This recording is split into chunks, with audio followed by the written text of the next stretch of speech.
আসসালামু আলাইকুম ওয়া রাহমাতুল্লাহি ওয়া বারাকাতুহু নাহমাদুল্লাহুল আলিয়্যিল আযীম ওয়া নুসাল্লি আলা রাসূলিহিল কারীম আম্মা বা'দ। সম্মানিত দর্শক, আজকে আমরা রোজা অবস্থায় ইফতারের সময়ের যে মুহূর্ত, এই মুহূর্তটার গুরুত্ব সম্পর্কে আমরা সংক্ষিপ্তভাবে আলোচনা করার চেষ্টা করব ইনশাআল্লাহ। ওয়া মা তাওফীকি ইল্লা বিল্লাহ। দর্শক, সেজন্য অবশ্যই আপনারা ভিডিওটি শেষ পর্যন্ত দেখবেন।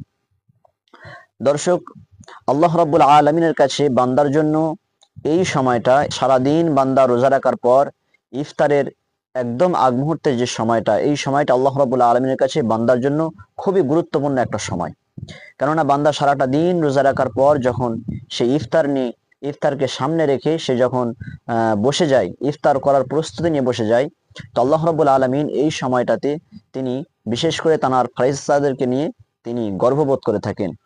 কোরআনে কারিমের মধ্যে আছে যে আল্লাহ রাব্বুল আলামিন তিনি যখন এই মানব জাতিকে যখন সৃষ্টি করতে চেয়েছিলেন, ইন্নী জাইলুন ফিল আরদি খলিফা, আল্লাহ রাব্বুল আলামিন বলেন যে আমি এমন একটা প্রতিনিধি সৃষ্টি করব দুনিয়ার বুকে। ক্বালু আতাজআলু ফিহা মান ইউফসিদু ফিহা ওয়া ইয়াসফিকুদ দিমা ওয়া নাহনু নুসাব্বিহু বিহামদিকা ওয়া নুকদ্দিসু লাক। ফারিসরা তখন বলেছিল যে, হে আল্লাহ, আপনি এইরকম একটা প্রতিনিধি, এইরকম একটা মাখলুকাত আপনি কেন সৃষ্টি করবেন যারা দুনিয়ার মধ্যে ফিতনা ফাসাদ করবে? বরং আমরাই তো আপনার উপাসনা করি, আপনার ইবাদত বান্দাগি করি, আপনার তাসবিহ আজগার করি, আপনার প্রশংসা করি। সেজন্য এইরকম একটা জাতিকে বা এইরকম একটা মাখলুকাতকে আপনার সৃষ্টি করার কি বা প্রয়োজন আছে? তো আল্লাহ রাব্বুল আলামিন তিনি তখন বলেছিলেন, ইন্নী আ'লামু মা লা তা'লামুন, যে আমি আল্লাহ, আমি যেটা জানি ফারিসরা তোমরা সেটা জানো না। তো ইফতারের সময় যখন বান্দা ইফতারকে সম্মুখে রেখে সে যখন ইফতার করার জন্য যখন প্রস্তুতি নিয়ে সে যখন বসে যায় এবং আজানের অপেক্ষা করতে থাকে, সময়ের অপেক্ষা করতে থাকে যে ইফতারের সময়টা কখন হবে, এই অপেক্ষা যখন করতে থাকে, তো আল্লাহ রাব্বুল আলামিন ওই সমস্ত ফারিস্তাদেরকে নিয়ে কি করেন, তিনি গর্ববোধ করে থাকেন। আল্লাহ রাব্বুল আলামিন তিনি বলেন যে তোমরা দেখো, আমি আল্লাহ রাব্বুল আলামিন এরকম একটা জাতিকে যখন আমি সৃষ্টি করতে চেয়েছিলাম তো তোমরা বাধা দিয়েছিলে। তো তোমরা আজকে দেখো যে যারা শুধুমাত্র আমার একটা হুকুম পালন করার জন্য যারা কিভাবে অপেক্ষায় রয়েছে, তাদের সামনে খানা আছে, তারা চাইলে ইফতারের ওই সমস্ত খাবার থেকে তারা তুলে খেতে পারে, কিন্তু তারপরেও আমি আল্লাহ রাব্বুল আলামিন আমার একটা হুকুম তারা পালন করার জন্য কিভাবে তারা ধৈর্য ধরে না খেয়ে কিভাবে ক্ষুধার্ত অবস্থা তারা বসে রয়েছে। আল্লাহ রাব্বুল আলামিন ফারিস্তাদেরকে নিয়ে এই বান্দাদের সম্পর্কে যারা রোজা রেখেছে তাদের জন্য আল্লাহ রাব্বুল আলামিন বিশেষভাবে তিনি গর্ববোধ করে থাকেন। ওই জন্য এই সময়টা বান্দার জন্য একটা মূল্যবান সময়।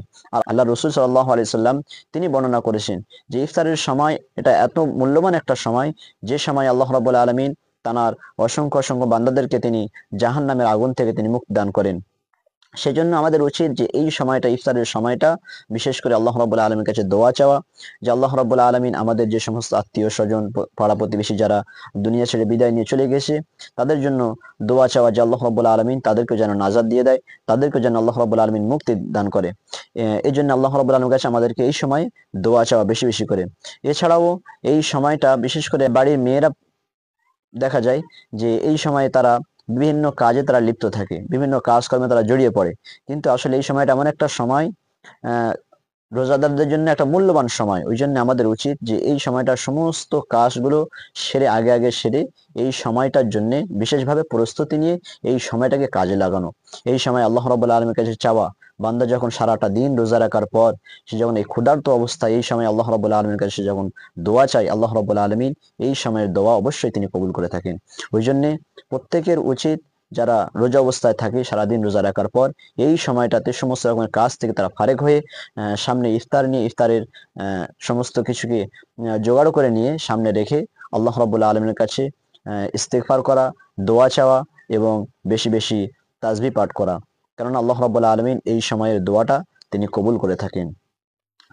যাই হোক, ইফতারের এই সময়টা খুবই মূল্যবান সময়। ওই জন্য আমরা প্রত্যেকে চেষ্টা করব যে ইফতারের এই সময়টা আমরা অবহেলায় কাজে কর্মে যেন এই সময়টা আমরা নষ্ট না করি। আমরা এই সময়টা আল্লাহ রাব্বুল আলামিনের ইবাদত বান্দেগীর মাধ্যম দিয়ে যেন এই সময়টা আমরা পার করতে পারি। আল্লাহ রাব্বুল আলামিন আমাদেরকে আমল করার তৌফিক দান করুক। আমিন ওয়া আখিরু দাওয়ানা আলহামদুলিল্লাহি রাব্বিল আলামিন।